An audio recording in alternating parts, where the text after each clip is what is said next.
Okay, I think we'll just get started. People can still sign in while I introduce everybody. So welcome to Away Week 2025. And this is the Southern Ocean Carbon Through Time session. My name is Katherina Petrou, and I'm an Associate Project Officer for Ocean Acidification at the IOC of UNESCO. Please note that the session is being recorded. So OA Week is presented by 4 sponsoring organizations. First of all, GOA-ON, obviously, the Global Ocean Acidification Observing Network. Secondly, by NOAA, the United States National Oceanic and Atmospheric Administration. Third, by the IAEA OAICC, which stands for the International Atomic Energy Agency, Ocean Acidification International Coordination Center. And last but not least, the IOC, the Intergovernmental Oceanographic Commission of the United Nations Educational, Scientific and Cultural Organization, UNESCO. This is a brief view of our speakers, just so that you know what you're expecting. GOA-ON was established in 2012 with just a handful of members, and since then has grown enormously. We now have over 1,200 members from over 110 countries. GOA-ON also consists of 11 regional hubs, such as the Southern Ocean Hub, which span across continents and oceanographic regions. And we're so excited that we'll be hearing from most of them throughout this week.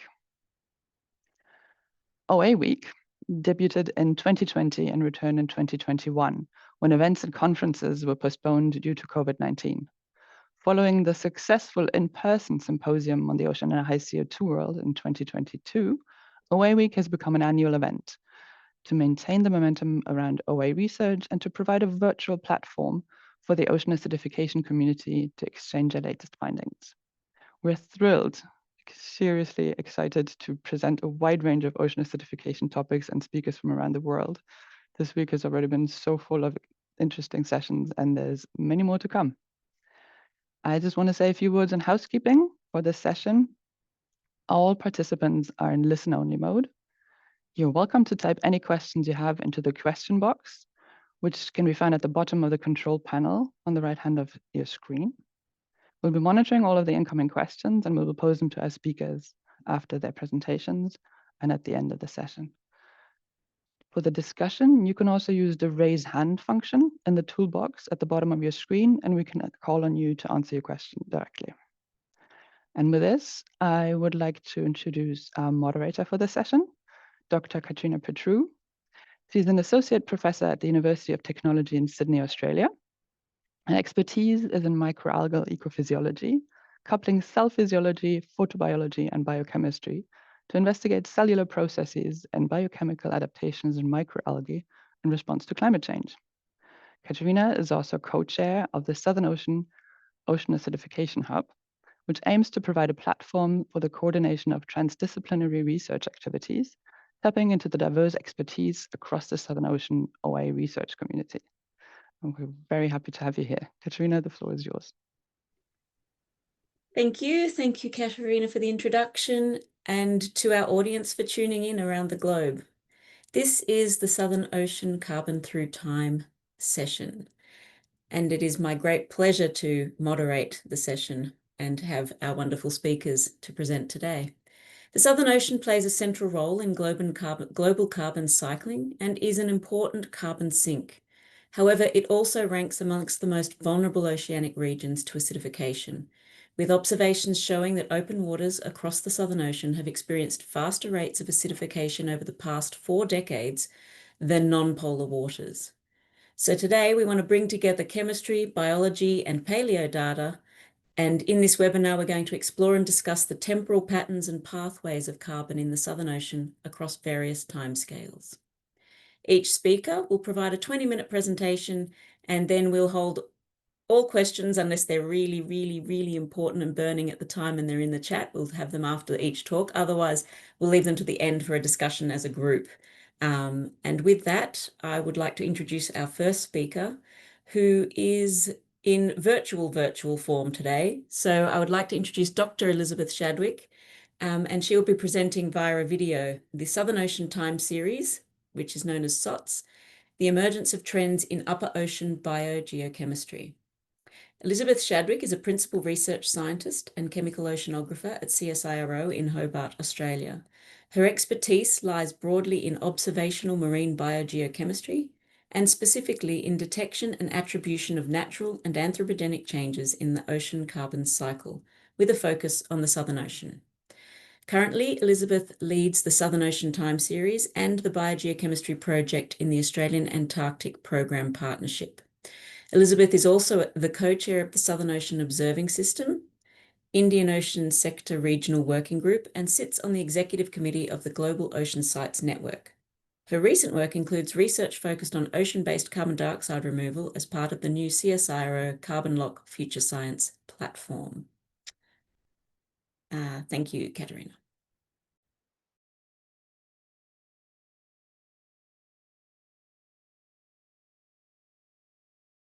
Hello, and thank you so much for the opportunity to talk about the Southern Ocean Time Series. This is a project which is focused on tracking the uptake of heat and carbon by the ocean in the subantarctic region south of Australia. The SOTS site is located about 500 kilometers southwest of Tasmania. You can see it in red on the map there. It's just south of the subtropical front in the subantarctic zone. So this is a circumpolar band of global significance in terms of the uptake and storage of anthropogenic carbon dioxide. The processes that control the transfer of both heat and CO2 into the ocean occur across a range of timescales.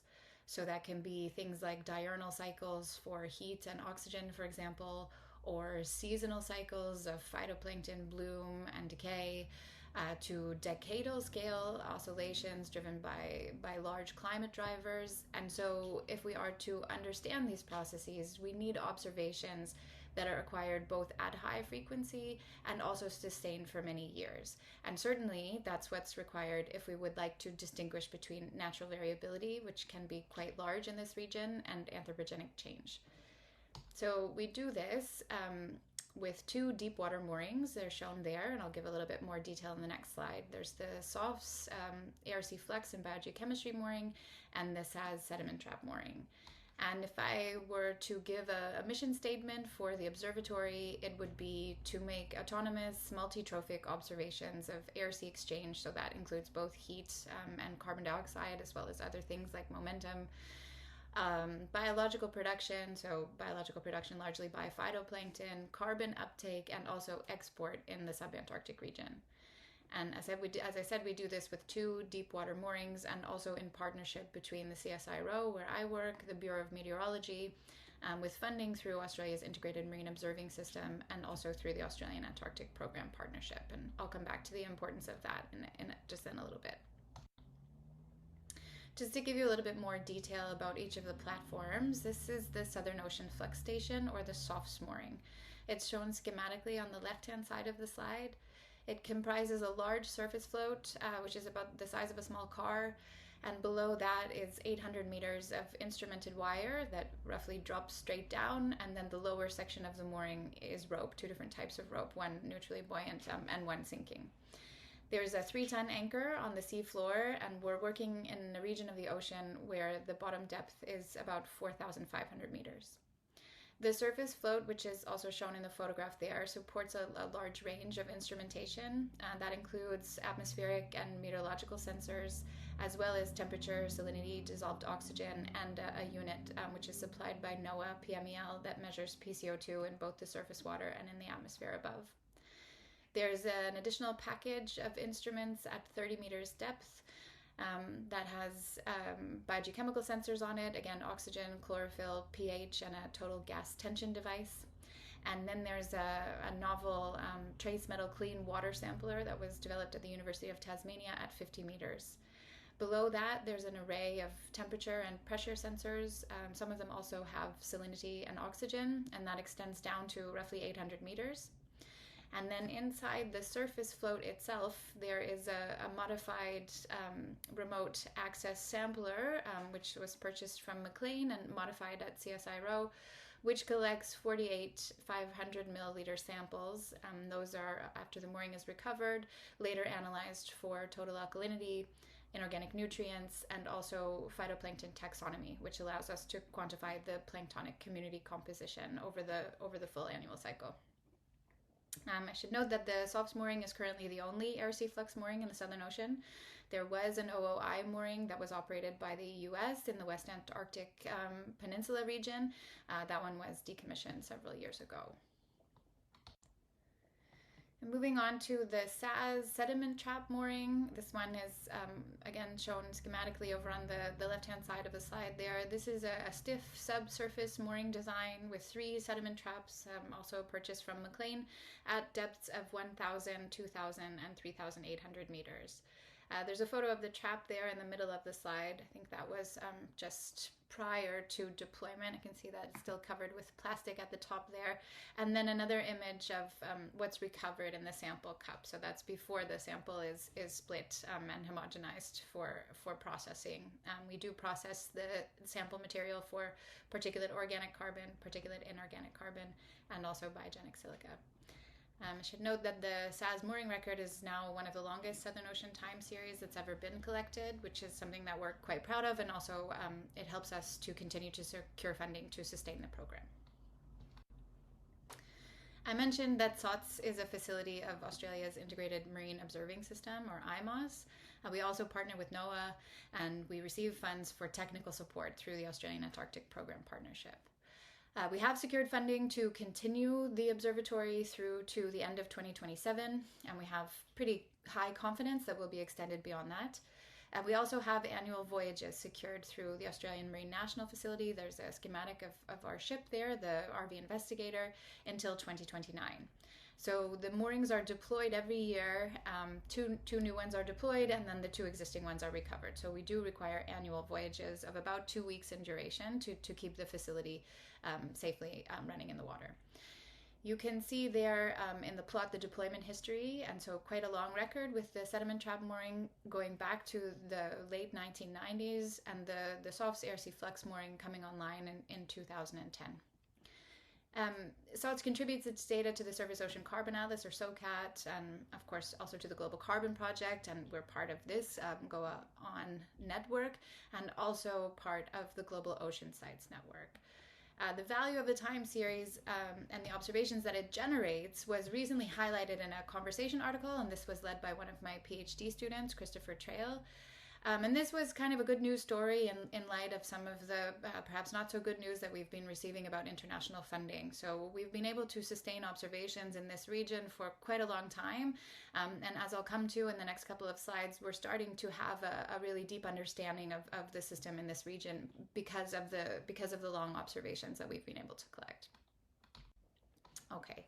So now diving into the science, this is a plot from a recent paper that shows the PCO2 observations from the SOFS mooring collected between 2012 and 2021, so about a decade. The data from the mooring are in the dark blue, and the red line, so those are about hourly data or 3-hourly data, and the red line is the monthly mean. The pale blue data are the atmospheric PCO2, which are also measured at the site. And the continuous records in black and gray are 2 different PCO2 products, one from Carboscope and the other one, the SOM-FFN. A couple of things to point out. So first, yes, there are certainly gaps in the observational record. That reflects really the challenges of keeping a mooring in place in this region. Second, there is some disagreement between the PCO2 products and the observations, as well as between the products themselves in terms of the magnitude of the seasonal cycles. And thirdly, despite the disagreements within particular years, there's a pretty good representation of the timing of the seasonality in most cases. So we use the observations collected over many years to construct composite seasonal cycles, which I'm showing at the bottom. So on the left-hand side, you have the PCO2, and on the right-hand side, the mixed layer depth. The SOTS site is located, as I said at the beginning, in the subantarctic zone. And so part of the reason that we're interested in this region is because it's a region of subantarctic mode water formation. So that's a water mass that's important for a number of different things, but for the purposes of this presentation, for the uptake and storage of anthropogenic CO2. So we see from the seasonal cycle of mixed layer depth that we have really deep convective mixing at this site. So we get mixed layers that go down to 500 meters in the middle of the year there. And even the summertime, at the height of the productive season, the mixed layer is rarely shallower than 50 meters. If we look now at the PCO2, we see that the region is undersaturated with respect to the atmosphere. So the mean atmospheric concentration over this decade of observations is given by the horizontal black line. And we see that all of the surface ocean observations are below that. So indicating that the region is at all times of the year basically a sink for atmospheric CO2. This is really strongly controlled by biological productivity in our region. The onset, or the timing of the onset, I should say, of the productive season does vary from one year to the next, but generally kicks off sometime in September or October, and we see a decrease in the PCO2 between about September and about February or March, and then a relatively slower, I would say, return to near equilibrium with the atmosphere. And at some times there are episodes of outgassing in the winter season, which you can also see in the observations of the full record above here. We do have observations that indicate that the surface waters were outgassing CO2 to the atmosphere. Given that there was this apparent underestimate of the magnitude of the seasonality by the PCO2 products, we took a closer look at the amplitude of the seasonal cycle over the period. So this is what's shown now at the bottom. The blue circles are again the observations, and the black and the gray are the PCO2 products as in the figure above. We did a linear regression through this, and it indicates that only the observation, so the ones in blue, are showing an increase over time, or an amplification, if you like, of the seasonal cycle. So this has been an expectation for some time. Modeling work has shown that the uptake of anthropogenic CO2 by the surface ocean will make it more sensitive to seasonal variations in dissolved inorganic carbon. And in our region, as I said, seasonal variations tend to be dominated by biological processes, but they are of course also influenced by those very deep mixing events which bring DIC-rich water up from below. Because we didn't find any trends in temperature or in mixed layer depth, we're confident that this amplification of the seasonality that we see is likely to be driven by the increase in atmospheric CO2 and the subsequent uptake of CO2 by the surface ocean. And these are the first in situ observations to show such an amplification. As I mentioned, we had been expecting it on the basis of modeling work. Here are the trends in PCO2. So we remove the seasonality and look at the trend over that roughly 10-year period. Possibly more interesting to this community is the corresponding trend in pH. So we see decreases, so pH is in the red over on the right-hand side, decreases in pH that are roughly corresponding to the same magnitude that has been observed in other areas of the Southern Ocean. Another recent paper, which was published just a couple of months ago in Ocean Sciences, looked at trends in a range of other parameters at the SOTS site, both in the surface and from our subsurface observations. And apart from the PCO2, the only statistically significant trends that we found in the data, which are highlighted there in the table in red, are in net primary production, which we are reporting here on the basis of satellite remote sensing. And over the same period, a very small change in silicate. So that's from the 48 500 milliliter samples that are collected every year and returned to CSIRO for analysis of inorganic nutrients. So what do we see? While these are statistically significant, the R-squareds are very small, and so I wouldn't put too much stock into these trends, but they are suggesting that if there were indeed a decrease in net primary production at the site, you might then expect a corresponding increase in silicate, so less utilization of that nutrient because you have overall less primary productivity. I would note that we did not find a trend in nitrate, and again that these, while statistically significant, are quite small. So I think it's fair to say that for now, the only trend that we're able to observe outside of the natural variability in the system is that trend in PCO2 and correspondingly pH. So we are seeing in our observations the human influence of changes in the atmosphere on the upper ocean at the SOTS site. And the only reason that we were able to detect these is, of course, because we have these high quality observations that have been sustained now through this decade, which I should note is barely enough information to really be able to robustly isolate the trend in time outside of the natural variability in the system. Finally, well, this probably goes without saying for this audience, we have some work to do in terms of the pathway forward that we choose as a global community. The IPCC is now definitive that limiting warming to either 1.5 or 2 degrees requires rapid, and really I think that means immediate, decarbonization. This plot shows net emissions, the heavy black line, with colors indicating the sources of those emissions projected out to 2100. And the point that I'd like to make here is that all pathways forward now require some form of carbon dioxide removal for hard to abate emissions, in addition to rapid and deep emissions reductions. So it would seem to me that the ocean acidification community has a role to play in providing scientific leadership for the evaluation of some of these strategies, particularly those that might be associated with deliberate changes in ocean chemistry in order to remove additional CO2 from the atmosphere.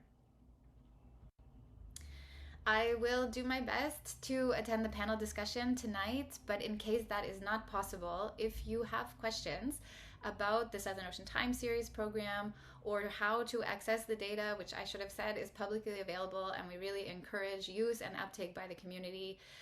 If you have any interest in using this data for your own research, please do get in touch with me. My contact information is listed there on the slide. So thank you very much for your attention.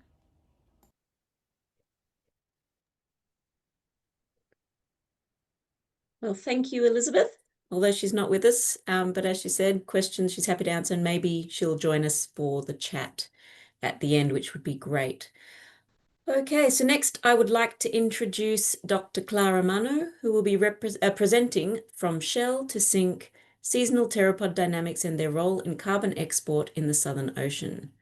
Clara is a biological oceanographer at British Antarctic Survey and honorary lecturer at the University of East Anglia in the UK. Clara has previously worked at the National Institute of Oceanography and Geophysics in Italy, at the University of Tromsø in Norway, and at the University of Perpignan in France, where she developed a strong expertise in polar marine ecosystems. Clara's research focuses on how human-driven environmental change impacts marine ecosystems and biogeochemical cycles, which she investigates through a multidisciplinary approach combining laboratory analysis, field observation, experiments, and modeling. Thank you, Clara.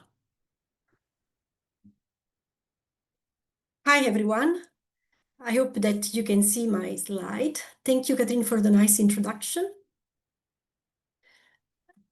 So, today I'm going to talk about theropod. In particular, I would like to show you the role of theropod in the carbon export in the Southern Ocean.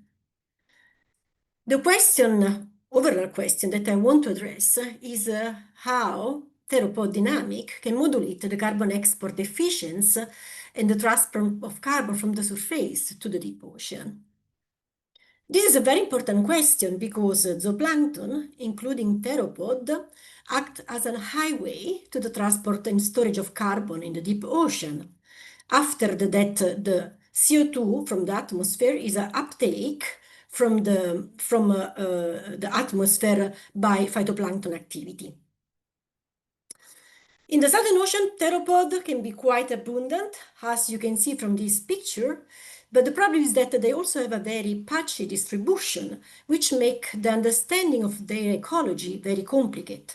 That means that most of the time, you don't have a lucky dip like the one that I'm showing here in this picture, but you can end up just in a pretty much empty bucket. In the Southern Ocean, there are different species of theropod. However, the guys that are much more abundant are the ones that are just at light in the bottom right of this set of figure, which are named Limacina ricina and Limacina retroversa, which represent polar subpolar species. Now, talking about the way that theropod can mediate the carbon flux, this can happen in different pathways. First of all, theropod can just directly promote the carbon flux by the sinking of their carcasses and empty shell. So the difference is that carcasses have also the soft body inside comparing to the empty shell. Theropod can also produce carbon export by the release of eggs, mucus webs, and feces. Finally, the specific role of theropod as a link between high and low trophic level also contribute to the movement of carbon from the surface to the deep ocean. Theropod is particularly sensitive to ocean acidification, mainly because it has a shell that is made of aragonite. That means that it's very sensitive to change in the aragonite saturation state in the surface ocean. And have been proved already in the laboratory condition, but also by in situ observation, that ocean acidification can impact the growth, the behavior, the reproduction, calcification, metabolism of this organism. As a result, this alteration of a normal life cycle of theropod can also impact the role of theropod on the carbon export. Then the theropod carbon-mediated sink in the Southern Ocean is a connection and an interaction between the biogeochemical cycle, the plankton dynamic, and the environmental stressor. This is quite tricky because in the Southern Ocean, the ecosystem can recover very slow when it's under stress. And also, this ecosystem have a very limited natural resilience. Overall, this means that the system is much more vulnerable and fragile to stress, and that means that small change can have a significant impact. Just to show you some results that we got in our team in terms of impact of ocean acidification on theropod population, the figure on the left shows the percentage of eggs that have been developed under different treatment. So ambient condition and two different ocean acidification treatment. What this plot tells us is that as we increase the ocean acidification condition, eggs development success decrease. And in turn, that means that the mortality and the opportunity for the ocean, for the theropod to survive also decrease. Another work from one of the members of my team look at the climate change overall impact on a theropod life cycle. So we combine multi-stress impact, taking care of ocean acidification and warming in an exposure experiment. How you can see from this scan electron microscope picture, when we combine ocean acidification and ocean warming, there is an increase in shell malformation and dissolution, which in turn increases shell fragility and also mortality. But the story is not so simple. In fact, we also found that theropod can develop some specific defense mechanism where damaged shell sections are thick than pristine one. In other words, as the CT scan show you, theropod are able to repair itself from inside. Now, go back to the result that I'm going to show today. The data I'm going to present are from a long-time series, from a sediment trap mooring platform, which is located in the Scotia Sea, the North Atlantic sector of the Southern Ocean. In particular, we focus on an area which is on the upstream of South Georgia Island. This is a very specific region that is characterized by a long bloom that can last for several months, just because there is a huge amount of nutrient that is released from the South Georgia Island. So this is considered like a natural fertilized area, which is also an hotspot of biological activity. In fact, this area can sustain zooplankton population that's almost the double of the population that is present in the rest of the Southern Ocean. It is zooplankton population, including theropod, can sustain large organisms and also act as a fundamental conduit of the carbon export to the deep ocean. So the data of the sediment trap are part of a program, which is a SCOOBY program, which is the Scotia Sea Open Ocean Observatory, which runs since 2010 in the area of the Scotia Sea. The strategy to investigate the carbon flux is to deploy a sediment trap along a mooring platform. The characteristic of this mooring platform is that the main buoy is not at the surface, but it's submerged by 200 meters below the water column to try to avoid iceberg collision. This sediment trap is a very good strategy to investigate the carbon export in such tough region, especially because can gathering data also during the winter and can collect materials in the discrete interval all over the year.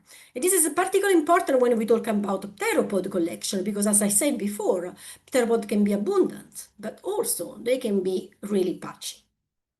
So what we have done in this long data set, we set up the sediment trap to rotate every 15-30 days independent of we're talking about the high productivity season or low productivity season. And the sediment trap is located at 2,000 meters with a water depth of 4,000 meters. Just to show you some picture that show the operation when we deploy the recover the sediment trap in the mooring platform. What is amazing is that even if you just look to the sequence of the bottle that we collect from the sediment trap, you can already clearly see a seasonal trend.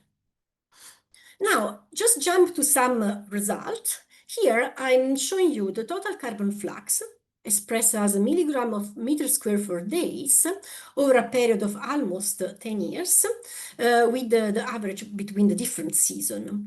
So what is evident is that despite there is a change in the overall magnitude within the different year of the carbon flux, there is a clear recurrent strong carbon flux seasonal trend with a peak in the spring. Now we're trying to understand how theropod can contribute to this seasonal peak.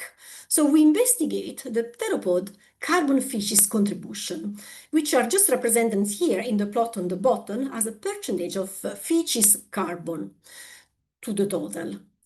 What we found is that where there is a peak in the spring, there is a correspondence with the peak of the contribution of theropod fishes in terms of carbon.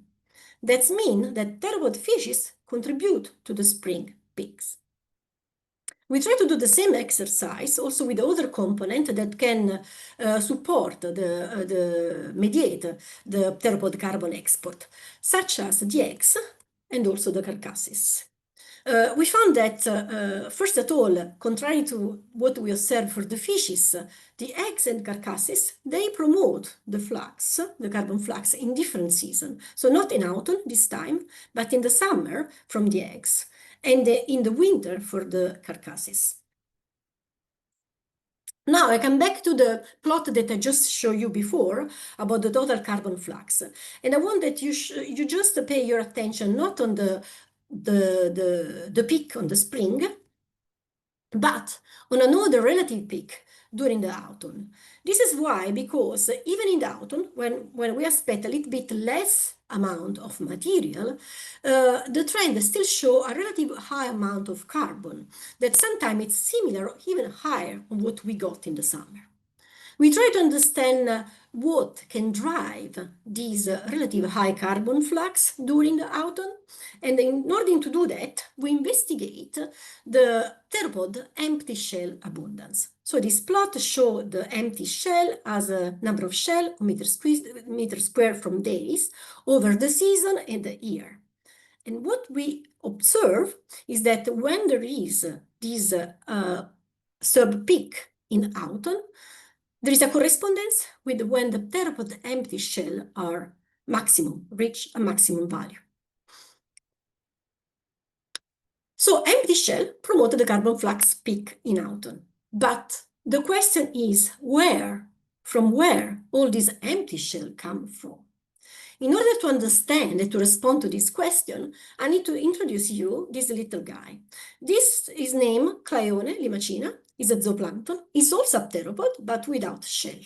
This zooplankton has a very specific food strategy. In fact, it's just grab the shell of theropod and suck the soft body outside. Then, as leftover, what is rest is just an empty shell that starts to sink along with the water column, contributing to the carbon flux. Then predation promotes the carbon export, but in a form of inorganic carbon. Again, back to the total carbon flux that I showed before with the at light the autumn amount of carbon. We just decide to split the total carbon between particularly inorganic carbon and particularly organic carbon, taking in mind this strategy, food strategy that I just showed before that generate a lot of empty shell. What this plot on the bottom show the percentage of particularly inorganic carbon and particularly organic carbon. And what we observe is that when there is the amount of material in autumn is also the moment when the particular inorganic carbon is dominant comparing the particular organic carbon, which link well on what we observed before in terms of the huge amount of empty shell that we found in the sediment trap. So inorganic carbon drive the autumn flux, and this inorganic carbon is driven by the presence of empty shell of theropod. This is just a picture that I took from one of the sediment drop sample in autumn at 2000 meters, just to show you sometime how many shell of theropod you can find. And most of these shell are empty shell.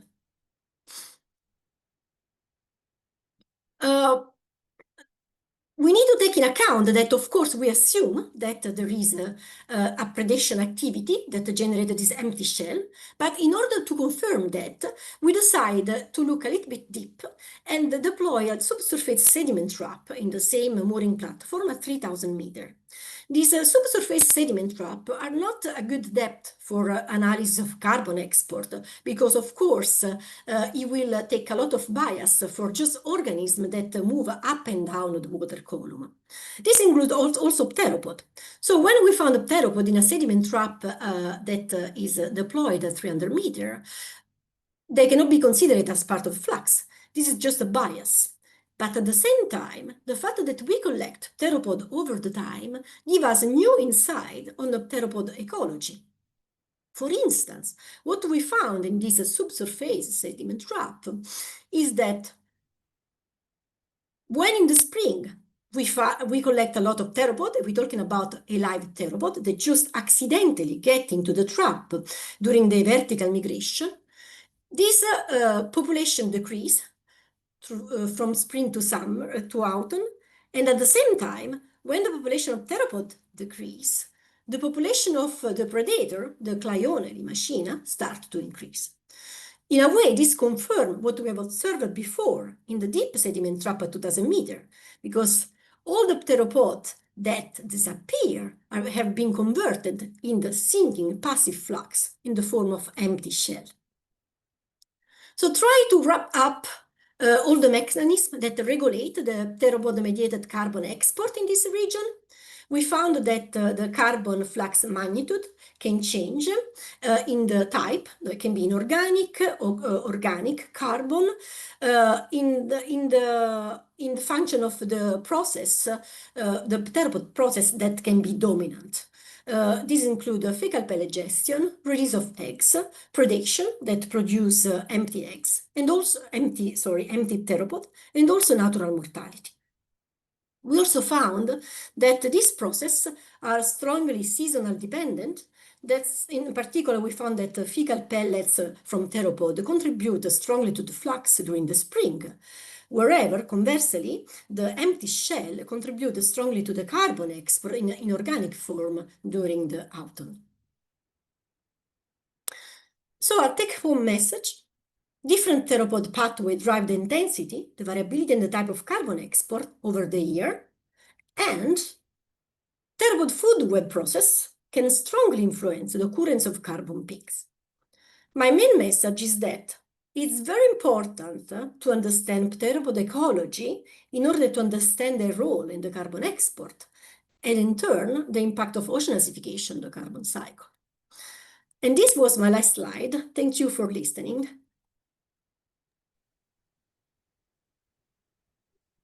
Thank you, Clara. That what beautiful little pteropods and fantastic little creatures. That was wonderful. We do have one raised hand, and I'm happy to take that question, Nuria, online before we move on.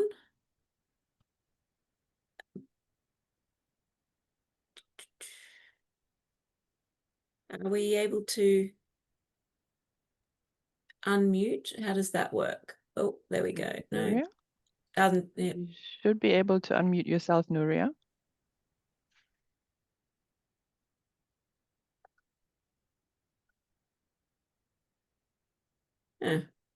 Maybe not. Maybe later. All right, we might hold that one then. All right, well, let's get on to our next wonderful speaker, and that would be Jessie Turner, who will be presenting Changing Phenologies of Chlorophyll and Surface Ocean Carbon Uptake in the West Antarctic Peninsula region of the Southern Ocean. Jessie is an interdisciplinary oceanographer based out of Virginia in the United States. Her lab uses remote sensing, modeling, and observations of polar oceans and coastal systems using large data sets. She runs a 2-track research program with one focus in polar environments like the West Antarctic Peninsula and the other in coastal waters like the Chesapeake Bay. And Jessie has started to lose her voice, so all the best. Thank you, Jessie. Thank you for that introduction. So, my apologies. So bear with me. I'll try my best here. So, I did some work in the West Antarctic Peninsula, and our question is motivated by the question that many of us have, which is the Southern Ocean a carbon sink? And we think that it is. It's thought to be one of the largest carbon sinks of anthropogenic carbon dioxide in the global ocean. I'm going to keep sipping some tea here. Thank you for your patience.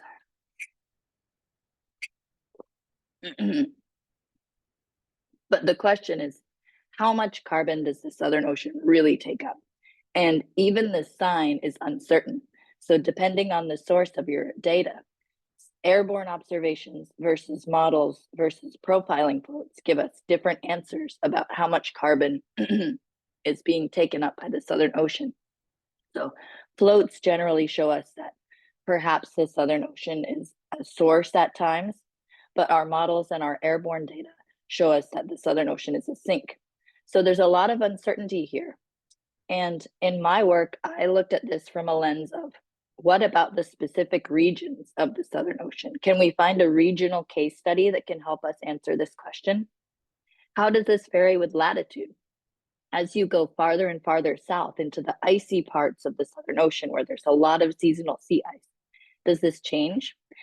And what is the role of biology? This follows really well after Elizabeth and Clara's talks on the importance of biology to the carbon sink. So what about the phytoplankton production?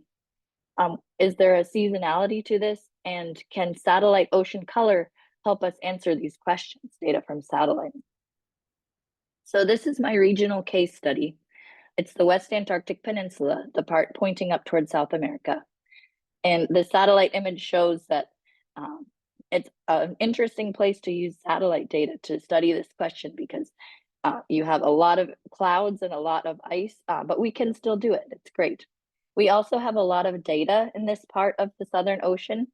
It's relatively easier to access because it has so many international research stations on the West Antarctic Peninsula.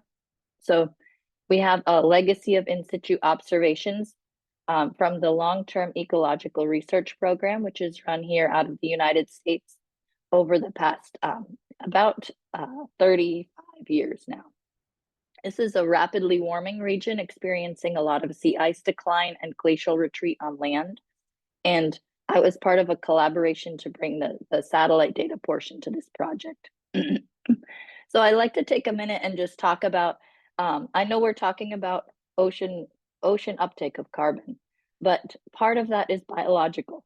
So I like to take a minute to look at the ecosystem. And when I went down there, I was just completely overtaken by the size and scale of the ecological productivity of this place. This is a photo of Avian Island, which is a place that experiences a lot of seasonal sea ice, and it's on the West Antarctic Peninsula, pretty far south. And what's striking about this picture is you see some mountains and some penguins, but if you look at the land here in the foreground, most of this is sort of a dark gray color. And you might think, oh, it's mostly rocks, but this is actually birds. As far as the eye can see, this island is covered in penguins. This is a penguin colony. It's absolutely covered in penguins, the entire island. Everything you see that's gray is penguins in the distance. So this is the size and scale of the ecosystem that this region supports. The penguins eat the krill, and the krill eat the phytoplankton, and the phytoplankton are the base of it all. So they're important for carbon uptake in the ocean, but this area also supports a tremendous ecosystem, like nothing I had ever seen before until I went down there. So this is what I'm talking about with the biology being important to the whole system. Elizabeth talked a bit about how the seasonal timing of the summer production season varies depending on the year. And I'm going to really dive into that question of how is the seasonal timing affecting how much carbon the ocean can take up? And so that seasonal timing is called phenology. It's the study of the timing of recurring seasonal events. So on land, you might notice, especially those of you in the southern hemisphere, that it's your spring right now. Your spring season, you may notice that your trees are blooming at maybe a different day of the year. If you pay a lot of attention to this like me, you might write down, oh, October 27th is the first day that the trees bloomed. And maybe next year that's a different day. Maybe it's happening earlier. That's phenology. That's the study of the timing of seasonal events. And I do this for the ocean. It's important to note that in most polar regions, the spring bloom is predicted to occur earlier as we experience warming. And this is the place that I'm investigating, Western Antarctica. And the blue indicates an earlier timing of the spring productive season. So it's predicted to happen earlier. Another group also predicted that for the Southern Ocean, these phytoplanktons are predicted to begin earlier over time as we warm up. But what about the West Antarctic Peninsula? It's warming, we know this, and it's also experiencing a lot of glacial change. So a lot of the glaciers are melting on the continent. So it's experiencing this rapid change. So we expected to see that phytoplankton blooms would be starting earlier here, concurrent with all of this warming and change. And this is a little bit about our data set. So each January, so peak summer for this region, we visit these sites with a ship, with a cruise that happens every year. And then this is a rich data set. The Southern Ocean is very hard to access, so it's great that we have this data set of point observations. But I like to augment this using satellite data, because then we can really broaden our temporal and spatial scale of observations to answer these questions. So I add satellite data, and I just wanted to show you a couple of examples. Well, people are a little bit skeptical because this is the Southern Ocean, right? It's very cloudy, it's very icy. And can you even get any good satellite data there? Well, yes, you can. And you have to look over these long time scales. So when it is cloud-free, we can see these features like these phytoplankton. And that gives us a lot of information about the spatial and temporal patterns of the biological contribution to surface ocean carbon uptake. Here's another example of September. So that would be very early spring. And you can start to see these light blue, green areas of phytoplankton surrounding the sea ice. And so we can extract valuable information from this. Some challenges, like I said, are sea ice, clouds, and it's a very low sun angle. So we need light to hit the ocean to be able to see what color it is and how many phytoplankton are there. So that's a bit of a challenge, but it provides more opportunities, challenges, because we can expand our spatial coverage and expand our seasonal cycle. So my question was based on the satellite data. How was the timing of blooms changing over time? And our hypothesis was that blooms are starting earlier, right? Everything is starting earlier because of climate change. That's what you hear. But I'm going to give you a little spoiler, which is that, in fact, I found that blooms are starting later over time. How can that be? So this first bloom is mostly diatoms in the spring. And this is our data from a nearby Palmer station. It's a mixture of different types of phytoplankton, but it's mostly these large-celled centric diatoms that are very productive. And this is what the conditions look like month to month. So this is nice because right now we are in the month of October.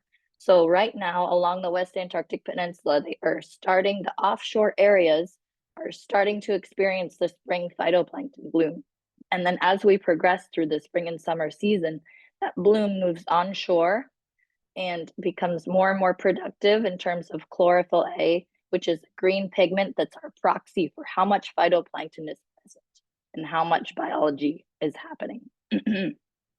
And then into February and March, into late summer and fall, the blooms continue to be quite productive, and we maintain a high chlorophyll A concentration, especially far south in these icy areas. So I broke this up into different zones.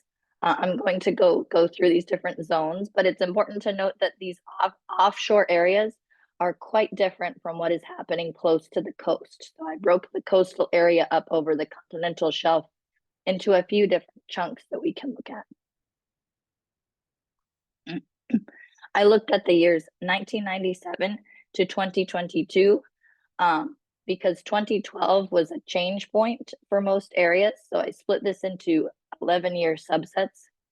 And when I talk about what is the start day of bloom, I'm talking about when in spring does chlorophyll concentration go above a certain threshold, and that threshold is the long-term median, and stay above that threshold. So when does the biological production go over a threshold and then stay there for most of the remainder of the season?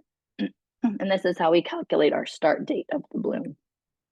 And so generally, this figure is the left panel is the past, the middle panel is more recent years, and the right panel is the change over time, where red indicates a later start date of the phytoplankton bloom. So that's a later onset of the biological signal that's helping to take up carbon dioxide.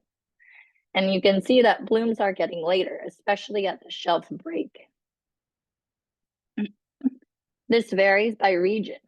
So in these plots, the chlorophyll or the biological signal is on the y-axis, and then your season is on the x-axis, where summer is in the middle, austral summer is in the middle. So on the offshore area, there wasn't a large difference between past years in blue and recent years in pink. But in these other places, you can see that these lines, there starts to be a gap in the spring between past years and recent years. And so I'm going to flip through all these different regions, and you can see there's a gap in the spring and in the summer between past years and recent years. That's the lag time between the start of the bloom. So the bloom is happening later by region and more strongly in some regions than others, especially in the mid-shelf. And so this is about 10 to 20 days later. So you can think of something in your year, you know, the seasonal timing of something in the year happening 10 to 20 days later could be significant. It could be a substantial change for the ecosystem and a substantial change for when that carbon uptake is occurring. And another way to look at this is that the month of October is experiencing a lower chlorophyll concentration over time because these things are being delayed. And the month of April in the fall is experiencing a higher chlorophyll concentration over time as things get pushed into the fall. So fall production might be making up for this difference. Everything is shifting later. Why is this happening? I'm going to, again, I thought it might be our incoming sunlight, our temperature, or the wind. And I'm going to tell you, I think it's most likely the wind. And we see a difference between the past wind conditions and more recent wind conditions, where this area is getting windier over time. And it's especially getting windier over time in the spring. And the spring is where we're seeing these things the most delayed. It's especially getting windier over time in spring. And that wind mixing inhibits the formation of these phytoplankton. And so the implications of this are that perhaps the seasonal timing of carbon uptake is changing over time. And this is another way to look at it, where in the past, we had a more shallow mixed layer depth, and the phytoplankton were able to bloom in the spring as soon as the sea ice retreated.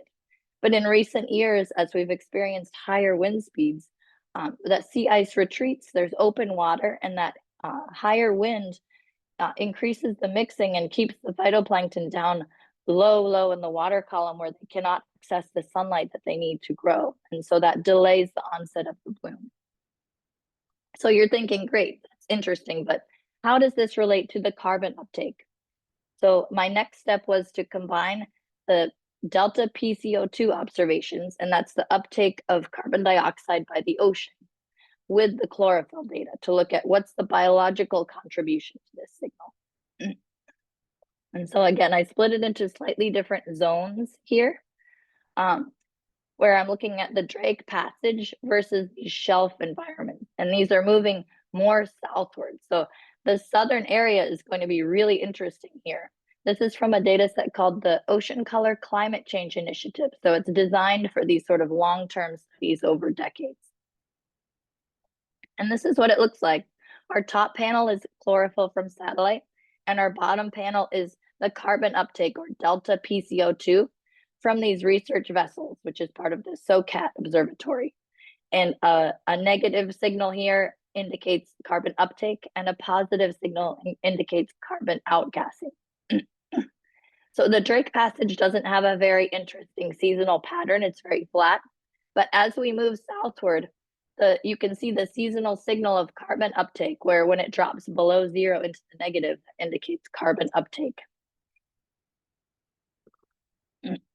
And it gets more and more negative as we move south.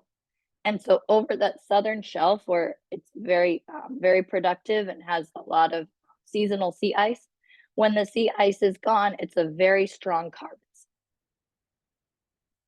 And these are sort of the amplitudes of that seasonal cycle, where it's very productive and it's a very strong carbon sink as you move south. And the mean air fluxes reflect this as well. So you might be thinking, okay, great. The biology and the carbon uptake are very tightly coupled. You see this, the seasonal signal is very strong, where the summer bloom of phytoplankton is strongly related to negative delta PCO2, indicating carbon uptake. What about the other factors that factor into this? So we also need to know about temperature and mixing. There are other things happening here. So I broke this down into the thermal component and the non-thermal component. So again, we have chlorophyll on the top, and we have the carbon parameters on the bottom, where the seasonal cycle is shown. And the thick blue line is the total PCO2 at the ocean surface. And the red line is the thermal component, and the green dotted line is the non-thermal component. So I decompose this for us. And if we look at this, as we move south, you can see that these things separate out. So in the Drake Passage, they sort of balance one another out. But as we move south, the thermal component and the non-thermal component have very different seasonal cycles. And the overall cycle in the blue more closely corresponds with the non-thermal component. And that's especially true in this most southern area, where the non-thermal component is tightly coupled to the overall signal that we see. And that just shows us that biology is driving this. So I also plotted this as a regression for you to see. So on your x-axis is chlorophyll, and on your y-axis is delta PCO2. And below the 0 indicates uptake. Get some tea. And when we look at the profiling floats, this box on the left shows your average chlorophyll concentration and the distribution of that chlorophyll concentration that profiling floats experience. So when you look at data from profiling floats, the chlorophyll is almost always below 1 milligram per meter cubed. And on my graph, the one line here, one milligram per meter cubed of chlorophyll, when chlorophyll is above 1, we generally see ocean carbon uptake. And when chlorophyll is below 1, we generally see the surface ocean as more of a source of CO2 in the grand scheme of things. And so these profiling floats may be missing these areas where the carbons sink, just by how they are advected around the Southern Ocean. So this is a composite view of chlorophyll over the entire Southern Ocean. And you can see that chlorophyll is very high in these icy coastal areas, very productive coastal areas. And we're actively working on using these ocean color data to estimate carbon uptake based on this graph I just showed. And these are the trajectories of these profiling floats. And I just wanted to show you, overlaid on top of my map of how productive the ocean is, the profiling floats are maybe not located in these areas that are coastal, that are highly productive. They mainly get advected offshore into the more open ocean part of the Southern Ocean. So are they missing this coastal carbon uptake? Maybe. And again, we're actively working on this. This is our next step in this research. And to close, I just wanted to ask you all to maybe consider the Southern Ocean as a larger ocean basin. We often group it into like one box. We say the Southern Ocean as if it's this one thing, but it's a very dynamic place where you have an offshore environment that's very different from these coastal productive waters. And maybe we need to think of this as a more dynamic gradient in terms of how much carbon the ocean is taking up. You would never group, for example, the Pacific Ocean into one box for carbon, right? The Pacific Ocean is a large, vast ocean that has all these dynamic regions, like the upwelling regions. So maybe moving forward, we shouldn't group the Southern Ocean into one box. It needs to be thought of as a more dynamic environment. And with that, I'd like to thank all of my collaborators on this work, and I'll take any questions. Thank you. Great. Thank you, Jessie. Fantastic stuff. I like that idea or it seems very logical to not put everything in one box, not just call it all the same, because it's very heterogeneous by the looks of it. It's certainly in its productivity. All right. Just quickly before we move, do we have a question in the chat for Jessie before we move on to our last speaker? I can't read anything. No questions for Jessie yet. Okay, great. And Well, we will Clara hold is all answering. questions. Excellent. In that case, I would like to introduce our final speaker for this evening. Well, it's this evening here, sorry, for this webinar. I realize it's not night everywhere. Dr. Carlos Palejero, who will be presenting Southern Ocean carbon rhythms, glacial interglacial pH, CO2 exchange, and calcifiers. Carlos is a marine biogeochemist who combines paleo oceanographic reconstructions from sediments and corals with present-day monitoring and aquarium experiments to understand marine environmental change.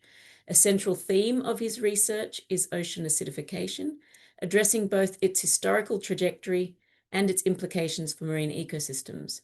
Regarding past trajectories, he uses boron isotopes in corals and foraminifera to reconstruct seawater pH and PCO2, with a particular focus on Mediterranean Sea and the Southern Ocean. Thank you, Carlos. Thank you. Thank you very much, Katherina, for the introduction. And thank you to the organizers for inviting me to give this talk and for setting up this session on Southern Ocean carbon through time. My talk is going to be kind of a review talk on the topic. And this is going to be a bit outline. I'll start by just dropping a couple of slides on instrumental data. And then I'm gonna talk to you about a proxy that we have to do paleo reconstructions, which is based on the boron isotopic composition of calcium carbonate remains. So I'll talk a bit on the basis of the methods, the calibrations, the analytical challenges, and then give some examples and particularly on paleo PCO2, which we derive from boron isotopes, we get the paleo pH, and from paleo pH we have paleo PCO2. And that is used also to see the behavior of the oceans as sources or sinks of CO2 and so on. Then I will narrow the focus with results on the Southern Ocean. And then at the end, I will talk about also a series of works that have, using the same approach, have tried to assess whether the planktonic marine calcifiers are being affected in the Southern Ocean by ocean acidification. So just to start with this kind of instrumental, to comment on the instrumental data, we have now, this is an output of the GOA-ON Explorer. So we see the map with lots of sites where we have moorings and stations and ship tracks, etc., with giving us a lot of data on instrumental data. We have more in the Northern Hemisphere, in the Southern Hemisphere, as you know, and less in the Southern Ocean as well, but we have lots of Argo floats as well there. And some of the outputs that have come up lately on this instrumental data here, and combining that with satellite data as well. Here on the left, you see a plot of surface pH decline in units per decade. That's this work by Ma et al. 2023, and you can see what we have already heard in the previous talks, that the Southern Ocean is indeed acidifying faster than many other areas in the global oceans. And if you look at the plot to the right, you see depth profile of declining pH.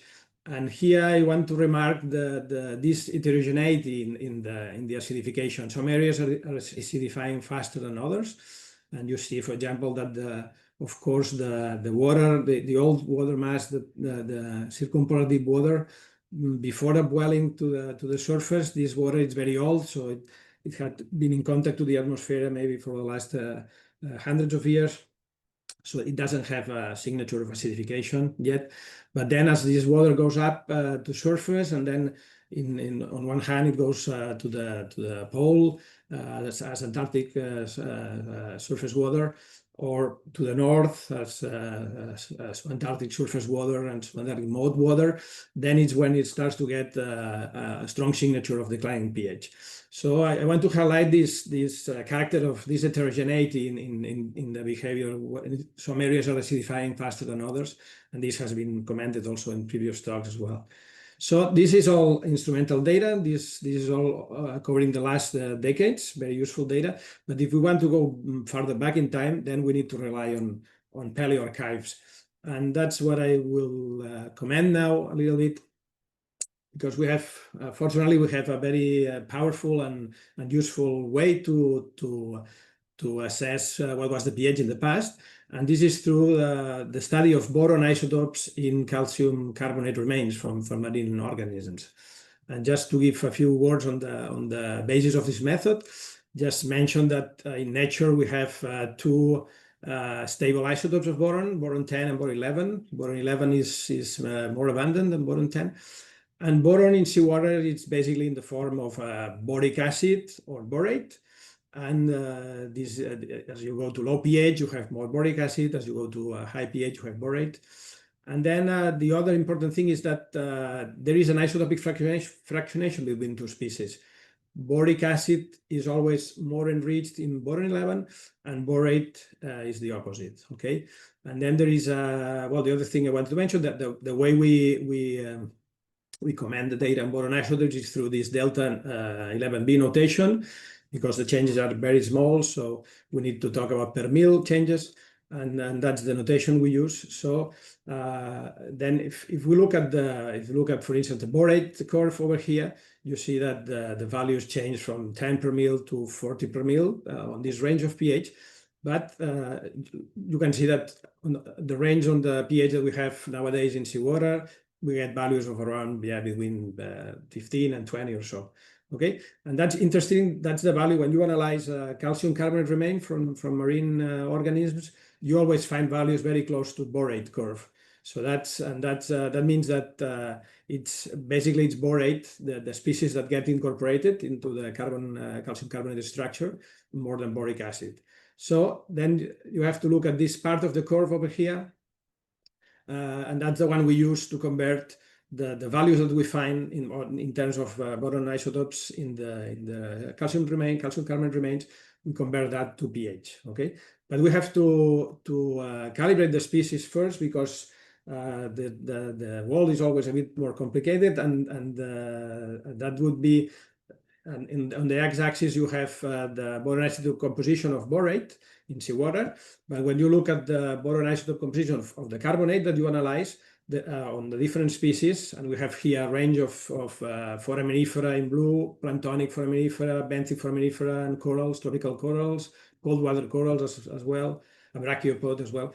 So when we do these calibrations, and we can do them through culturing the species in the lab, or just by looking at picking up the species from core tops and compare with the water on top if they are planktonic, or on the bottom they're benthic.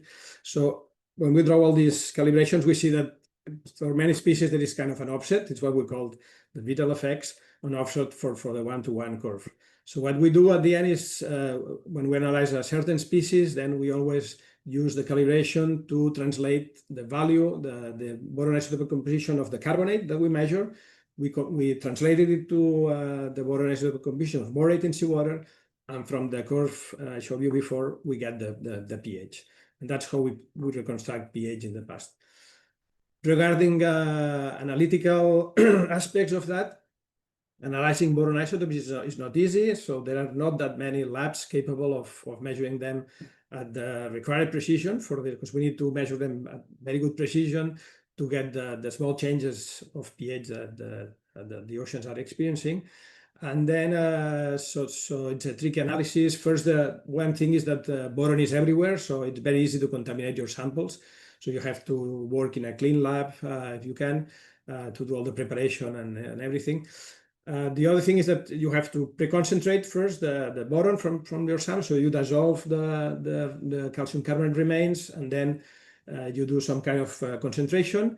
Some people use columns with a specific resin. We like to use a different method, that is this microdistillation, in which you take advantage of a property of boric acid that it's very volatile. So then to have a bit of a cartoon up here, and what you do is you put your sample, you put a Teflon beaker upside down with your sample on the cap, and then you heat the plate. And then at some stage, after a few hours, all the boric acid will go on the top and condensate there. And that's the liquid that you use to run the analysis. That's how we do that. We do that at University of Barcelona in collaboration with Leo Pena and Edu Paredes as well. And then we normally people use mass spectrometers with multi-collection. And that's a capability that allows to measure the two isotopes at the same time. And in this way, you can really get very precise measurements. Okay. If you need more details on aspects, you can go to this paper by our PhD student Cesar Rodriguez Diaz, who is just finishing the PhD now in these days. So you can go and check this paper. And I'll move on with give you a few examples of application of this proxy. And in many occasions, what we do is we get first the pH, and then we convert that to PCO2, making assumptions on other parameters, like mostly many of the times alkalinity. And with pH and alkalinity, you get this paleo PCO2, right? And here, that's a paper, a very important paper by Barbel Honish and colleagues, published in 2009 Science. And they use this proxy in a core, this 668 in the equatorial Atlantic. Yeah, and they picked an area that is in equilibrium. The water air is for CO2 is in equilibrium. So if you do that reconstruction here, you could also estimate concentrations of CO2 in the atmosphere. And in this case, you see on the first, of course, you know that the first 800,000 years of this course, that the period where we have data from ice cores in Antarctica, from air bubbles trapped there, and we have a good curve of CO2 for the last 800,000 years. That's the curve in dark brown. And then the red points are all the values of PCO2 that were extracted from these boron isotopes in this core. You can see that the match was really good for this period. And then this method, then they extended that back to more than 2 million years. And they were able then to do reconstructions of changes in CO2 for this period, for periods for which we don't have data from ice cores, right? That's another example, more recent, De La Vega et al., 2023, and they did the same approach and on different cores one from the Pacific, another one from the Atlantic, in which they are quite close to equilibrium as well. So they were able to compare that with the values they got from of CO2, compare them with this dark line, which is the CO2 from the ice cores, and the red dots and the gray dots is the CO2 reconstructed from boron isotopes, pH, and so on, with 2 different calibrations. So then you can see again the perfect match of these values. So the boron isotopes really work very well to do this kind of reconstructions, that you can really get CO2 from the past, and they've been doing that for periods much older than the period covered by ice cores, right? So these were examples on areas which are in equilibrium, but here you have a compilation of data. That's work from Rachel Shuttleworth et al. 2021. And in this case, they did here a compilation of data covering only the last deglaciation, so the last change from a glacial period to an interglacial. Some of these graphs cover 30,000 years, others 20,000 years. So, and in this case, they did the same, measure the boron isotopes, and then derive PCO2 and compare with the data from ice cores, from CO2 in the atmosphere for the deglaciation. But they picked regions in the ocean that are not in equilibrium, and then when you do that, of course, you are able to then to see whether these regions in the past were sources or sinks, as we've seen in the previous talk as well, this kind of plots. That I will go further to this slide, but I will focus now to the data gathered here for cores from the Southern Ocean. And if we look at, for instance, that's the same work, but Rachel Shuttleworth, in which I participated as well. We did reconstructions here. If you look the core to the right, which is a core south of New Zealand, you have a bit what we always do, that we measure boron isotopes here on the top curve. Well, if you look first at the bottom curve, that's the CO2 curve from ice cores, okay, for the last 20,000 years, and you see how the CO2 in the atmosphere in the glacial times was about 190 ppm or so, and then it went up till to the Holocene at a concentration, that's the pre-industrial concentration of 280 ppm.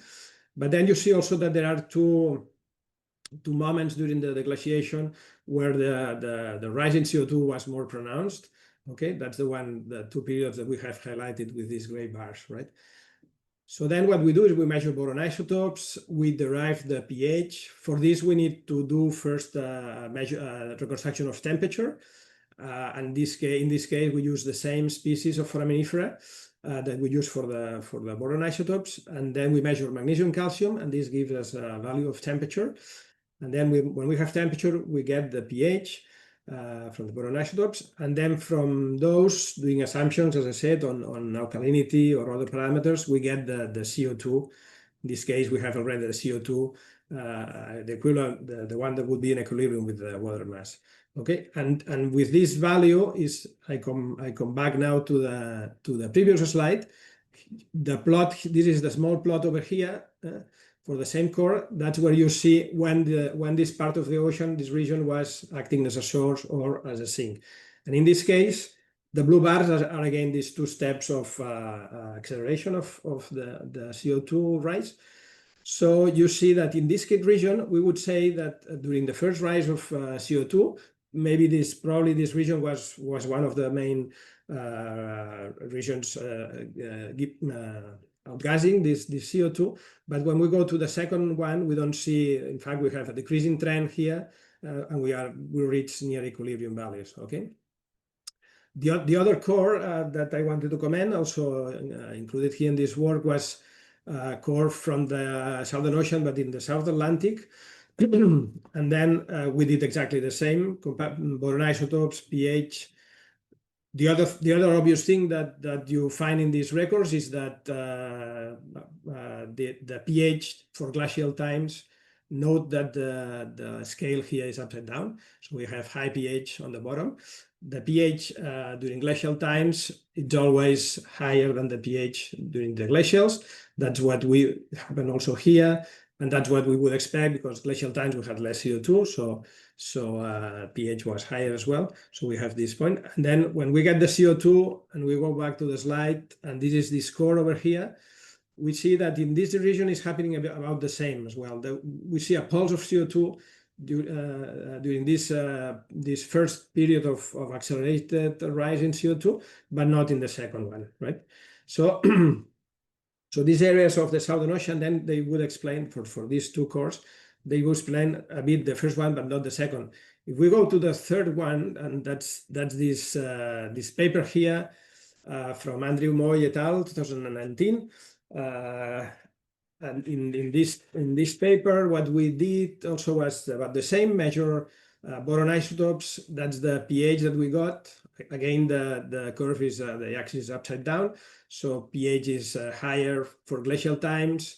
This is covering the last 25,000 years. So that's glacial time, and then it goes up to so it goes down. Sorry, the pH towards 8.1 or so for the interglacial. That's what we would expect. And then if we do the same calculation, get the PCO2, and we compare with the atmospheric CO2, that's the source to sink behavior that we find for this region. And in this case, we find a different story. During the glacial times, all this period from 25,000 years to about 10,000 years, we see that this region behaved mostly as a sink of CO2. Okay, and that's again. If you go back to this plot, that's this plot over here. You see that we are always on the negative side, so behaving like a sink more than a source. And then for the early Holocene, it's a different story. Okay, so again we see this heterogeneous behavior of the Southern Ocean that we've been commenting throughout this talk and the previous one. So to explain other, for example, if you want to explain the second rise in CO2, then you would have to go to other areas. And one possible area is the North Pacific. As you see the data from this core over here, you see that the second rise in CO2 is also expressed in the data from here. They did the same approach with boron isotopes. All this data is done using the same approach. And also, you can see here on the upwelling of the Eastern Pacific. This is the score over here. Today we have one of the most important sources of CO2 in the oceans. We see that also during the first and the second rises of CO2, we had also an important. This region was also acting as an important source of CO2. Okay, so maybe the Southern Ocean was more important in parts of the glaciation. And then the North Pacific and the upwelling of the Eastern Pacific was more important during the second part of the deglaciation. So that's the example of studies that we can do with these boron isotopes. Mostly, as I said, focused on getting the pH, but then using the pH to get later the CO2 and do all the interpretations with the CO2, right? If you see that there is this score also that study a little bit further south in areas that are acting today as sources. This map, you already know that this in red colors you see outgassing, and in blue you see when it's the opposite. But it be good to go to areas farther south and study a little bit more what happened with the Southern Ocean in these areas that are acting as sources today. So that's what we are doing with together with Alejandra Sanchez Roda, who is also a PhD student that is in the middle of her PhD. And at the moment, the data is very preliminary to show here, but just mention that she's studying these three cores, core also south of Tasmania, but farther south to the one I showed data from Andrew Moy, and then she's also studying these other two cores very close to the polar front, and with those we might be able to see what happened during glacial times at this area much closer to the polar front. Okay, this is a collaboration with Leo Pena from the University of Barcelona and Helen Bostock from the University of Queensland. Okay, and the last part of the talk, what I wanted to show is a few studies that have tried to focus more on the actual role that acidification has had in making difficulting the marine calcifiers to do their test and the structure, right? And the first work that I want to mention is that was the first one that took this approach. And it was also a paper by Andrew Moy et al. in 2009. And what they did is by using sediment traps like the ones the previous talk Jesse just mentioned. He measured the weight of foraminifera. In this case was Globigerina bulloides. He measured the weight of this foraminifera and compared the weight in the material from sediment traps compared to the material from core tops. And all these dots over here are core tops, and he got from different depths.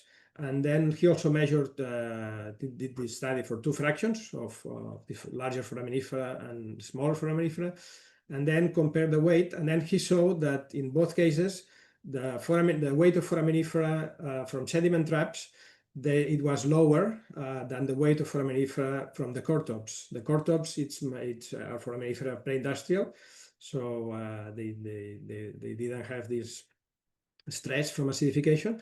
And the ones from sediment traps are modern foraminifera, so affected by the anthropogenic acidification. So he showed the same. And the conclusion was that modern foraminifera was growing 30 to 35% lighter than pre-industrial, right? And they, by comparing different parameters and so on, they really suggested that it was acidification that was the problem here. In another study, well, that's the same, in the same study, they also looked at core, this one, GC17, south of Tasmania, covering the last 50,000 years. In gray, you have the CO2 from ice cores, and in black on these points, you have the data from shell weight. Here again, the axis is upside down. So Andrew Moy as well and colleagues could see that the foraminifera were growing also lighter during the interglacial than during the glacial times. So there was this correspondence as well with the CO2 in the atmosphere and also probably the pH. There was no pH measure here, but probably pH was also higher here and lower here. More recently, there is this study by Andrés Rigual Hernández from Salamanca, 2020, that he took the same approach to measure the same, but in coccoliths, okay? And he did that first with Emilian Huxley, and he made use of the SOTS material from the sediment traps, and compare that again to a range of core tops. And then he was able to see that the coccoliths were a little bit thinner for the ones in the traps than the ones in the cores, but very, very small difference, only 2% thinner. So in this case, for these species, for Emilian Huxley, there was not that a clear sign as with Globigerina bulloides, with the planktonic foraminifera from the previous work. Later, he took the same approach. That's a paper from Andrés again in 2023. And in this case, he used samples from sediment traps at SOTS as well, but also at SAM, and compared also with a range of core tops. And that was for another foraminifera, Leptoporus, that is also very abundant in the Southern Ocean. And in this case, for Coccolithus leptoporus, he was able to see a larger change in here you see in coccolith mass. In these diagrams here below, you see on blue is material from sediment traps, so modern coccoliths, and in pink you see coccoliths from core tops. And you see in these two plots, the first one is the coccolith mass. The modern ones were lighter, so had 15% lighter than the pre-industrial ones. The coccolith area also was smaller, but interestingly, the thickness of the coccolith was higher in the in the modern material. But this, so the coccoliths were smaller, but they were thicker. But at the end, they were on overall, when you do the estimate the mass of the coccolith, you see that they really were lighter. Okay, so with this species, Coccolithos leptoporus, then you see a stronger effect. In this case, the author suggests that probably temperature has a role here, not only acidification, but both stressors probably are acting here. Okay, so this is just to wrap up. The first thing would be that, well, just to tell that I hope you've seen that boron isotopes make a robust proxy for reconstructing paleo pH and also paleo CO2 from before the instrumental era. And then again, mentioned that in the Southern Ocean, mostly they have been used to develop, to deconvolve it to PCO2 reconstructions, and then study the role of the Southern Ocean as a source or sink, revealing that it's very heterogeneous, this role. So we need more and more studies to get a broader picture.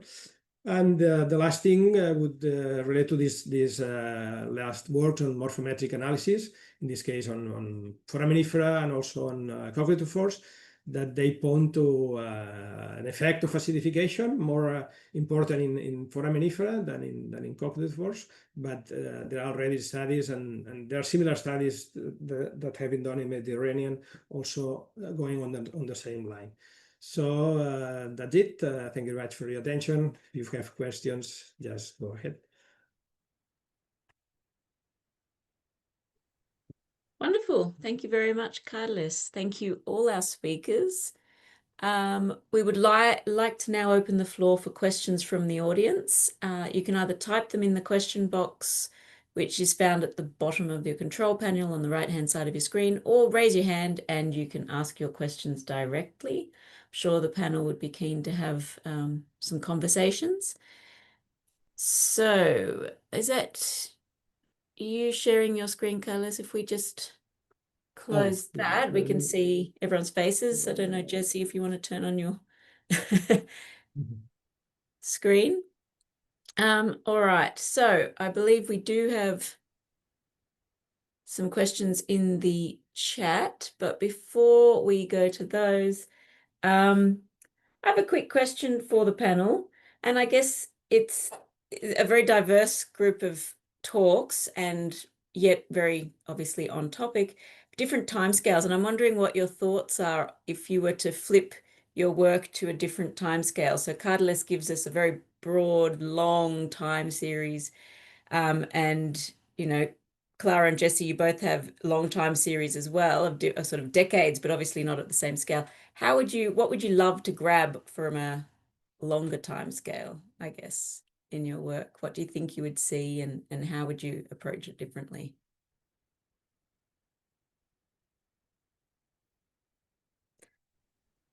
I can try to answer that. Oh, go ahead. Okay. Clara. Oh, okay. We just started. I don't know if I'm answering exactly to that question, but it's something that in a way was implicit in my presentation. What I would like to do is try not changing necessarily the time scale, but try to compare different time series together, like biogeochemistry, biology, sedimentology time series, because I think there is a big gap in our understanding between what's happening in the ecosystem, which also what Jesse presented in the first slide with this beautiful landscape full of penguins, no? If we're just thinking about an amount of poo that penguins can produce and then also contribute to the carbon fertilization and carbon export. So we miss this link, no? It's very hard for us to work together and to try especially to include the biological component in the carbon export. This is something that is missing also in the modeling, actually. The functional zooplankton group, but not just the zooplankton, are something very important to try to understand specific regional variability and also to understand the change also at the global scale.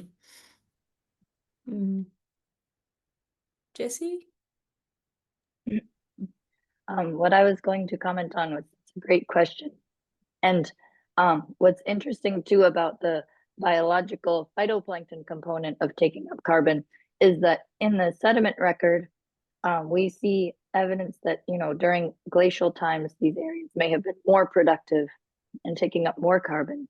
And then during the warm periods, maybe some places actually were more sources of carbon or less helpful in taking up atmospheric carbon.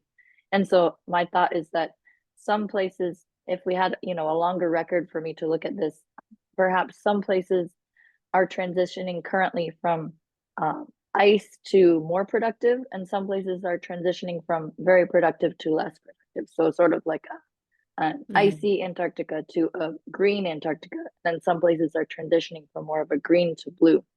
It'd be interesting to look at a longer record of where those changes occurred.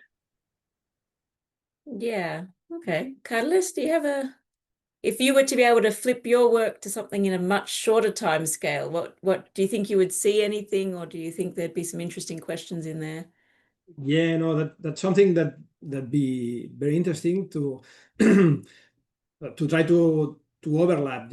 I show you most of the data that I show you is mostly from glacial interglacial transitions and all that. So I haven't shown you much on the overlap with the instrumental record, and that's something that in the Southern Ocean is not that easy to do, because you need high resolution records, and with sediments that's hard to obtain.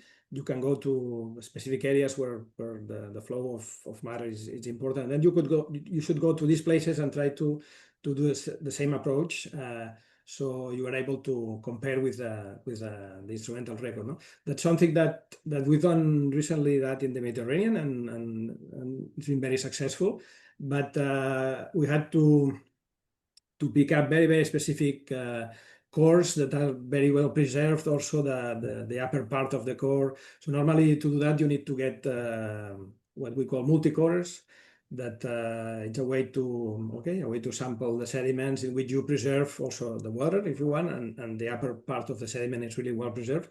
So you have to go to those. Normally they are short, 1 meter, and then in this way, if you can really date them very well with lead 210 probably, and have a very good age model and stuff, then you can start to do this comparison and this overlapping with instrumental record, or with all these records that all Clara and Jesse and Katherina have been showing. So yeah, it's always hard to do that. And then the other thing is that sometimes when you go to these very high sedimentation rate places, then it's hard to find foraminifera at the right abundance, because to do the boron analysis, boron isotopic analysis, you need like hundreds of foraminifera, maybe 400 or 500 foraminifera shells.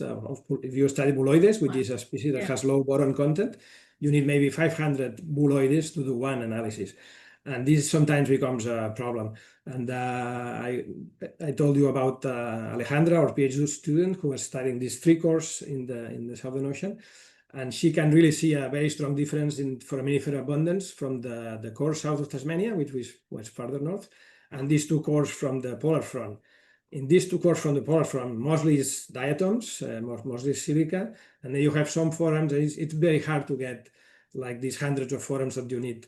So sometimes, yeah, it's tricky always to do this kind of paleo reconstructions, but it'd be great to find the right spots to do this kind of overlapping and be able to compare the works with the previous talks. Could you do it on pteropod shells? Yeah, there you go. You could overlap and do some sort of shorter timescale changes. What about phytoplankton? Not so much. I guess diatoms, you wouldn't get the boron signature, would you? Well, there's people trying to. Okay. You have the good thing is that you have a lot of boron concentration in diatoms, and also silica spicules and all that. They are concentrated in boron, so that's a good thing. But then at the moment, there's people trying to develop this proxy. It's not, I mean, there are a lot of different uncertainties, but there's people working on that as well. So that'd be a very good thing to do in these sediments that have plenty of diatom remains. Yeah. I guess another question I had. If please raise your hand or let me know if there's questions in the chat that haven't been answered. But if we look at phenology, Jessie, and the stuff you were talking about with changes in phytoplankton and also the patchiness, just general patchiness, but also particularly the phenological changes, I guess the step up from that would be to how does that affect things like the pteropods that are and the krill that are relying on that would be the next step. Obviously, satellites won't give you that information, but I guess if you combine Clara and Jessie research, you might find there's some sort of shift. I don't know, Clara, how dependent are pteropods on phytoplankton blooms? This is a little bit controversial. So from the experiment that I've done in the lab, and other people have also done some kind of experiment, the pteropods are quite opportunistic. Of course, they feed on phytoplankton, but when you open the gut, you also find small forams, small pteropod actually, so they are cannibal, and all sort of material. That's also because some of the pteropods they have this specific way to collect food with this food web that they produce. Then they sink, so they collect everything that is there, which is a very good strategy when you think about to live in a place that for a long period doesn't have too much food. So that makes sense. So in that context, I think that pteropods can be quite flexible. They can also move quite a lot. They can move up and down, and they can also migrate horizontally. Following the current. That's something that they do when they need to reproduce, but of course they can move also because they looking for an area where there is much more food. So it doesn't make pteropod a winner or loser, but for sure there is some potential for this organism to be more flexible to specific change. Cool. There is something in the chat, and I'm going to read it out. One is for you, Jessie. Oh, lovely talk, etc. But given what you mentioned about advection of floats from productive coastal areas, what do you think would be technically needed to better capture those dynamics? Do you have something in mind on how to bridge this issue? Yes, and I'm answering a question in the Q&A as well about this. I've been talking with people about this for quite some time, and there are some approaches that work very well. One approach is to basically have a pseudo mooring where you tell a float to remain in an area on the shelf that has a deep canyon. And as long as the float remains in that deep canyon and stays at the bottom, it will come to the surface to do its depth profile, but kind of remain in that canyon as much as possible. That keeps the float staying in place a little bit better. That's one approach. And then the HAFOS, that's an approach for these icy areas. And I don't know much about this yet, but I think that folks are working on having a subset of these floats that are designed to stay in the ice covered areas to collect data. And so all of that would help. It's a hard place to have a float because the the currents around Antarctica are just so strong to take these things. But there are some approaches that might work going into the future. And I think the British Antarctic Survey has been successful with having a few select floats stay on the shelf. So it has been done. It's just not very frequently done. We can move toward that in the future. Cool. Also for you, Carles, Andres has asked whether it is possible to measure boron in coccolithophores. Yeah, well, yeah, I think, yeah, I'm not aware of many studies who have tried that. I guess the point would be, well, the difficulty here would be to get the right species, because you would probably have a mixture of species, and with foraminifera, you know which species you pick, and then you can do the analysis for a specific species, and if you have the calibration, then that's okay.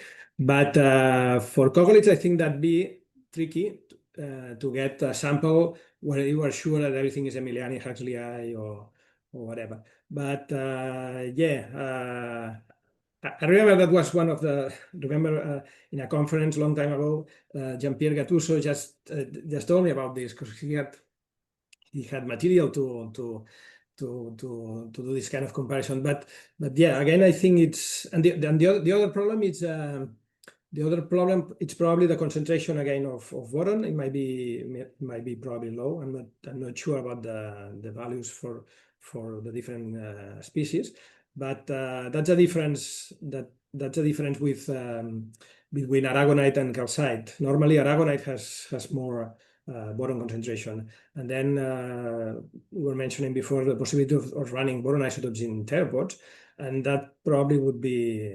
Probably we would find a large concentration of boron in these theropods because they are aragonite, right? Like with tropical corals, you have good abundance of high abundance of boron, and then the analysis it's easier that way.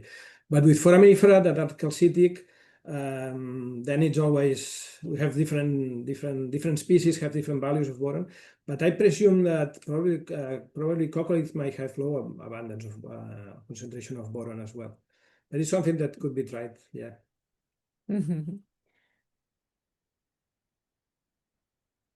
So do you ever look at boron in cold water corals, so Southern Ocean? Yeah, that in fact Coral there is sample? there is a work by James Ray on deep and cold water corals in the Drake Passage, and that's a Nature paper. I don't remember the year. Would have been 2014 or something like this, and wait, no, maybe not that old. But they compared. They were analyzing Desmophilum dianthus, which is a cold water coral that you can find almost everywhere, and they were analyzing this for boron isotopes in the Drake Passage for corals very close to the shelf and more open ocean corals, and then they had there was a good record from the glaciation as well, just seeing some changes on the circulation and everything. So yes, you can do that. It's not so clear how it translates to pH. I mean, you see in this case, for instance, they saw changes in pH which were probably too large to be explained by the usual calibrations that we have. So probably we need a specific calibration for Desmophilum. We still don't have that. It's tricky to obtain. But yeah, they were using that, and that's aragonite. So you have a lot of boron there. The problem with these cold water corals is that the skeleton is also quite heterogeneous. So it's important to know what you are sampling because some regions might have large abundance of boron, but maybe because of other processes, not because of pH, and then it makes the thing difficult. But yeah, you can do that.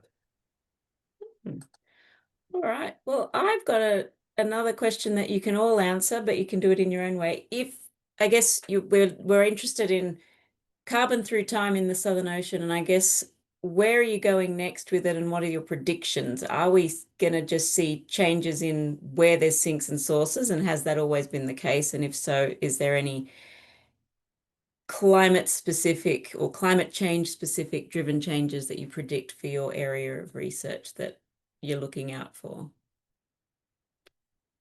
Who wants to start? Jessie. I would agree with you that from my perspective, where the sinks and sources are happening and where that is going to change, that might be the biggest change that we see. Okay. I'm sorry. That's okay. That's okay. Nice, short and sweet. Clara. To add on what just you and Jessie said, I think another big change can be related to the ratio between the carbonate and the carbon pump, which is also not too much explored, but we also define how much carbon can be uptake or released back in the atmosphere. So I think this is something that we should look in the deep in the future. Yeah, good point. And Carlos?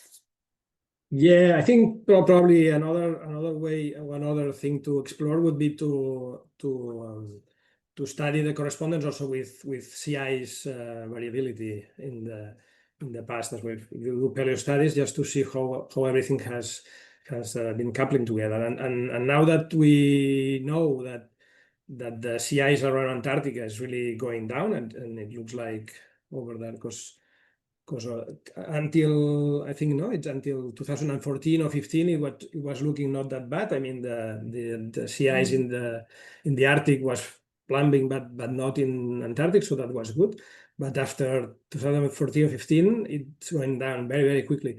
So what's gonna happen with that? If we've reached a tipping point with this, I think that's a key question, and to see how this is gonna compromise the source and sink behavior of the Southern Ocean. That's what I think is going to be critical. Yep. Yeah, definitely. I think with the rapid changes, we definitely get, whether the biological activity that might increase will counter the loss with warming and loss of, the change in the system, but it's all going to be very hard to know. So watch this space. Do you have any questions for each other on the panel? No? All right. Well, I don't think we have any further questions from the audience. So I might wrap up by thanking you all again. Lovely talks, really nice to see the diversity and the quality of research. Fantastic stuff, and really interesting because it all brings it from so many different perspectives and time points and scales into a really interesting dynamic for that region and understanding of what's happening in the Southern Ocean, which we are all very fond of. So on that note, I will thank you very much and hand back to Katherina.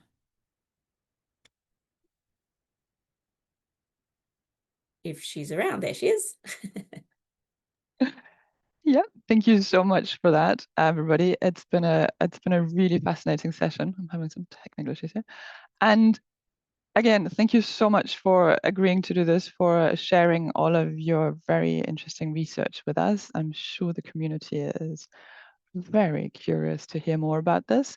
There was a question in the chat as well. Just to be sure, we are going to be sharing the recording of all of these sessions on the GOA-ON YouTube channel. So we invite you to check that out. We will be sharing all of these in the next coming days. And with that, I would just like to thank you all again. Thank you to our presenters, moderator. Thank you to you, the audience, for participating and engaging. And I would also like to point out that we have a few more sessions coming up. OA Week is on its 4th day, but there's still a few sessions. The next one up is from another regional hub. We're going to be hearing from the Mediterranean hub. Complete change of scenery there. But we hope to see you there. And if you want to keep up to date with everything going on with GOA-ON and the latest in OA research, please join us. Become a member by following the link here in the QR code. And with that, I just want to thank you again and have a good rest of your day. Thank you so much.